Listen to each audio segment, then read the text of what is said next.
Article 90मध्ये आपल्याला rights आहे सगळे बोलायचे, बट एवढं पण राईट्स नाही की आपण खूप एकदम बिलो द बेल्ट जाऊ. आणि आफ्टर ऑल जो आपल्याला पॅरेंट्सवरती बोलला आहे, तर हे कुठे ना कुठे ॲक्सेप्टेबल नाही आहे आपल्या सोसायटीसाठी म्हणा, किंवा ग्लोबली पण एवढं कोणी वल्गर बोलत नाही. तर असं आहे की रॉंग आहे, गलत आहे, पण आपणच लोक आहे, आपण आपलीच चुकी आहे. पहिले आपल्याला झापड मारा, नंतर त्यांना. म्हणजे फ्रीडम ऑफ स्पीचला तुम्ही ढाल बनवून काही नाही बोलू शकत. आणि रणवीर अलाहाबादीने ती सीमा पार केली आहे आता, आणि खूप ऑफेन्सिव्ह आणि पर्टिक्युलर लीगल ॲक्शन घेतली पाहिजे. नमस्कार, मी दिशा आटवार आणि तुम्ही बघत आहात नवराष्ट्र. सुप्रसिद्ध कॉमेडियन समय राणाच्या इंडियाज गॉट लॅटेंट या शोमध्ये यूट्यूबर आणि पॉडकास्टर रणवीर अलाहाबादी यांनी दिलेल्या वक्तव्यानंतर सध्या चर्चांना उधाण आलेलं आहे आणि त्यांच्या ह्या वक्तव्यांनी खूप साऱ्या कॉन्ट्रोवर्सीज क्रिएट झालेल्या आहे. याबाबत नागपूरचे युवा आणि जनता काय म्हणतात जाणून घेऊया या व्हिडिओच्या माध्यमातून. तर बेसिकली काल जे 2 दिवसापहिले जे कॉन्ट्रोवर्सी झाली आहे, त्यामुळे माझं असं मत आहे की जे रणवीर अलाहाबादीने जे म्हटलं आहे ते ॲक्सेप्टेबल नाही आहे. आणि ते फ्रीडम ऑफ स्पीचच्या बहुत अपार्ट फ्रॉम झालं. फ्रीडम ऑफ स्पीचच्या आर्टिकल 90मध्ये आपल्याला राईट्स आहे सगळे बोलायचे, बट एवढं पण राईट्स नाही की आपण खूप एकदम बिलो द बेल्ट जाऊ. आणि आफ्टर ऑल जो आपल्याला पॅरेंट्सवरती बोलला आहे, तर हे कुठे ना कुठे ॲक्सेप्टेबल नाही आहे आपल्या सोसायटीसाठी म्हणा, किंवा ग्लोबली पण एवढं कोणी वल्गर बोलत नाही, बट तो बोललेला आहे. आणि त्याच्यावरती आमच्या CMनी पण ॲक्शन्स म्हणजे घेतले आहे, त्यांचे पण स्टेटमेंट दिलं आहे त्यांनी आम्हाला.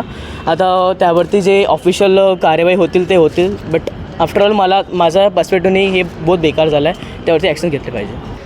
मी तो व्हिडिओ पाहिला नाही आहे, पण मी ती क्लिप पाहिली आणि मला ते खूप वाईट वाटलं ते पाहून की एक यूट्यूबर आणि एक पॉडकास्टर जो एवढा मोठा आहे, त्याला एवढे लोक फॉलो करतात, त्याला एक सेन्स ऑफ रिस्पॉन्सिबिलिटी असली पाहिजे की जर एवढे लोक त्याचा कंटेंट बघतात आणि तो शो एवढा पॉप्युलर आहे, तर जे बोलत आहे ते थोडं सांभाळून बोलायला पाहिजे. आणि जे फ्रीडम ऑफ स्पीच जे एक मुद्दा समोर येतो आहे त्याच्याबद्दल, की फ्रीडम ऑफ स्पीच म्हणजे हे नाही आहे की तुम्ही काहीही बोला. फ्रीडम ऑफ स्पीच म्हणजे तुमच्या आपल्या मनातलं भावना एक्सप्रेस करू शकता, जेणेकरून कोणाला हर्ट नाही व्हायला पाहिजे, कोणाच्या मनाला दुखवलं नाही गेलं पाहिजे. म्हणजे फ्रीडम ऑफ स्पीचला तुम्ही ढाल बनवून काही नाही बोलू शकत. आणि रणवीर अलाहाबादीने ती सीमा पार केली आहे आता, आणि खूप ऑफेन्सिव्ह आणि पर्टिक्युलर लीगल ॲक्शन घेतली पाहिजे. नाही, रणवीरनी ना अगोदर जे त्याचं पॉडकास्टिंग चालतो ना, त्याच्यामध्ये त्यांनी खूप इमेज बिल्ड केली आहे चांगली. नो डाऊट काफी जे यूथ आहे ना, त्यांना पण ते शो बघून काफी एज्युकेशन भेटलेलं आहे. परंतु या एका शोमुळे त्यांचं पुढे TRP घुसणार आहे, हे तर खरी गोष्ट आहे. पण जे हा शो आहे, तर हा शोचा माध्यमच तो आहे, आणखी ते लोकांना बघायला आवडत पण आहे. त्यामुळे आपणच लोक आहे जो ह्या शोला बढावा देत आहे. आणखी नो डाऊट आपणच लोक आहे त्यांना फेम देत आहे. आपणच लोक आहे की त्यांना हे बोलायला आणखी त्यांना हे करायला मजबूर करत आहे. रिझन इज की आपणच बघून ते एन्जॉय करत आहे ना.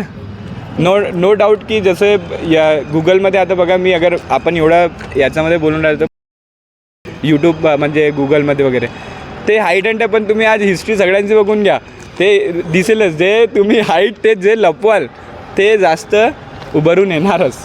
तर सिम्पलची गोष्ट आहे. तर असं आहे की रॉंग आहे, गलत आहे, पण आपणच लोक आहे, आपण आपलीच चुकी आहे. पहिले आपल्याला झापड मारा, नंतर त्यांना.